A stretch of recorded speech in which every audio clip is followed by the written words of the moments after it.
Salut à tous, j'espère que vous allez bien. Alors aujourd'hui, je vous propose de découvrir l'une des machines 20 volts de la marque Worx, la visseuse à choc WX261, une machine équipée d'un moteur brushless très performante, mais je vous en dis pas plus, je vous propose de la découvrir dans la séquence qui suit. À tout de suite.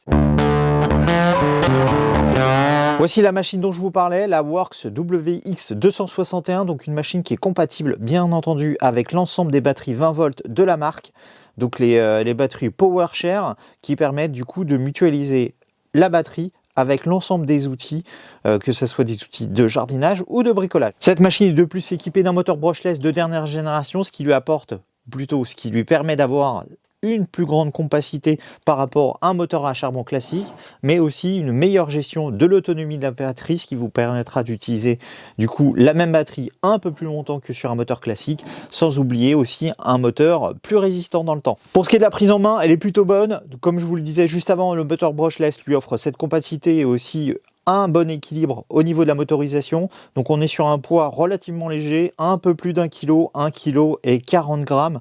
Bien sûr, c'est sans la batterie, donc ce qui est relativement léger pour une machine de ce type-là. Pour ce qui est du grip, vous voyez, il est présent un peu partout sur la poignée, en tout cas aux endroits où il le faut, pour offrir une bonne prise en main. Les boutons tombent bien, que ce soit la gâchette ou les sélecteurs de sens. Ça, c'est vraiment très agréable et comme je vous le disais, l'équilibre est plutôt bon, surtout avec une batterie de 2 ampères, ce qui suffira largement pour ce type de machine qui n'est pas forcément très énergivore. Pour ce qui est des caractéristiques techniques, sachez que cette machine est capable de développer un couple maximum de 260 Nm, ce qui est relativement important compte tenu du positionnement pris de cette machine. Ça veut dire que ce couple va nous permettre vraiment de pouvoir visser et dévisser des vis assez imposantes. Pour ce qui est de la vitesse et de la cadence de frappe, sachez que vous allez pouvoir la faire varier avec 3 positions, puisqu'ici on a un petit bouton qui nous permet de faire varier justement ces valeurs. Donc là par exemple, il faut d'abord que je l'allume. Si je me mets en position 1, ça veut dire que je vais pouvoir aller jusqu'à 900 tours par minute avec une cadence de frappe de 1200 coups par minute. Si je monte en position 2, là cette fois-ci je vais arriver à 2400 tours par minute pour une cadence de frappe là aussi plus élevée puisqu'on est sur du 3300 coups par minute maximum. Et bien sûr la position 3 qui nous permet d'aller au maximum, c'est-à-dire du 3000 tours par minute avec une cadence de frappe de 4000 coups par minute, ce qui va vraiment nous permettre de pouvoir visser des vis dans des matériaux difficiles. Pour ce qui est du porte-embout, on est sur un modèle assez classique, donc du coup je vous conseille comme d'habitude d'utiliser des emboulons avec une encoche pour bien maintenir l'embout en position dans le porte-embout et du coup éviter qu'il ne tombe durant le vissage. Donc du coup pour l'utiliser c'est tout simple, il suffit d'appuyer complètement l'embout dans le porte-embout, de tirer sur la bague en même temps. Et voyez, l'embout est fixé, donc il ne risque pas de bouger, il ne risque pas surtout de partir pendant le vissage. Donc pour le libérer, c'est tout simple, il suffit de tirer à nouveau sur la bague. Vous voyez, il vient tout seul. Je vous refais la manip, tac tac. Voilà, c'est assez facile, assez rapide, assez efficace. Donc c'est vrai que certaines machines sont équipées d'un ressort supplémentaire qui permet d'éjecter l'embout.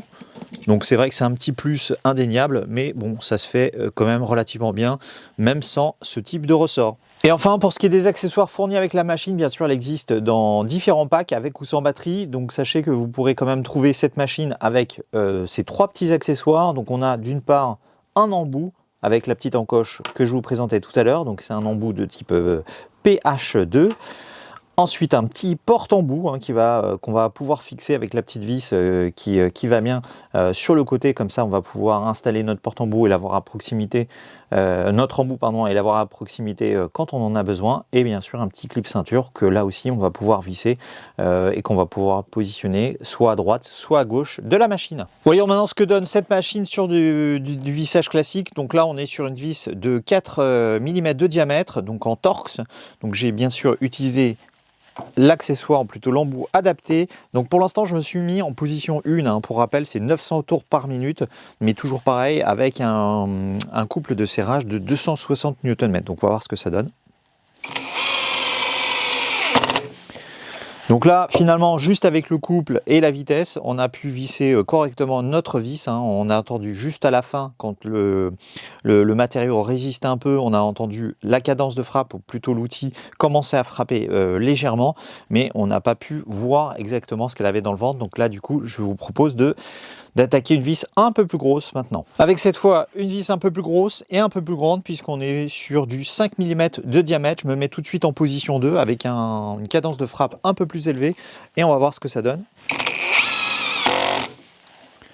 Donc là vraiment pas de difficulté non plus, il n'y a pas eu assez de résistance au niveau du bois pour commencer à augmenter la cadence de frappe, mais on va monter encore en diamètre avec cette fois du 6 mm de diamètre et je suis passé en PZ3.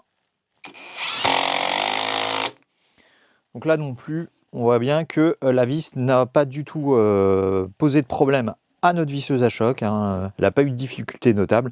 Le vissage a même été assez rapide. Comme vous avez pu voir, c'est une machine très performante, 260 Nm, 4000 coups par minute. Vous avez vu, les vis, même des vis de 6 mm, ne lui poseront pas de difficulté, surtout dans des matériaux difficiles. Donc si vraiment vous avez besoin d'une machine performante, je pense que vraiment cette visseuse à choc WX261 vous permettra de pouvoir répondre à l'ensemble de vos besoins, y compris dans la charpente ou si vous avez tout simplement des vissages en série à réaliser. Et en plus, elle est équipée d'un moteur brushless, ce qui vous permettra d'avoir une meilleure gestion d'autonomie de la batterie et surtout aussi une plus grande longévité du moteur. Comme ça, vous allez pouvoir la garder plus longtemps. En ce qui concerne la prise en main, là aussi, elle est très bonne puisqu'on est quand même sur une machine assez légère.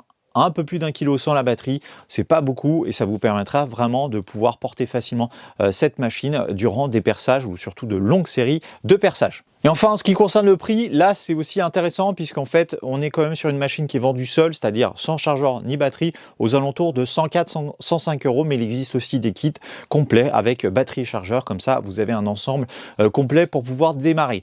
Comme d'habitude, si ce type de machine vous intéresse, je vous mettrai en description les références des différents packs que j'ai pu trouver avec bien sûr les commerçants les moins chers pour pouvoir vous l'offrir. Voilà, cette vidéo touche désormais à sa fin, j'espère qu'elle vous aura plu. N'hésitez pas à mettre un petit pouce bleu et à vous abonner à ma chaîne si ce n'est pas déjà fait. Et dans tous les cas, je vous dis à très bientôt pour une nouvelle vidéo. Salut!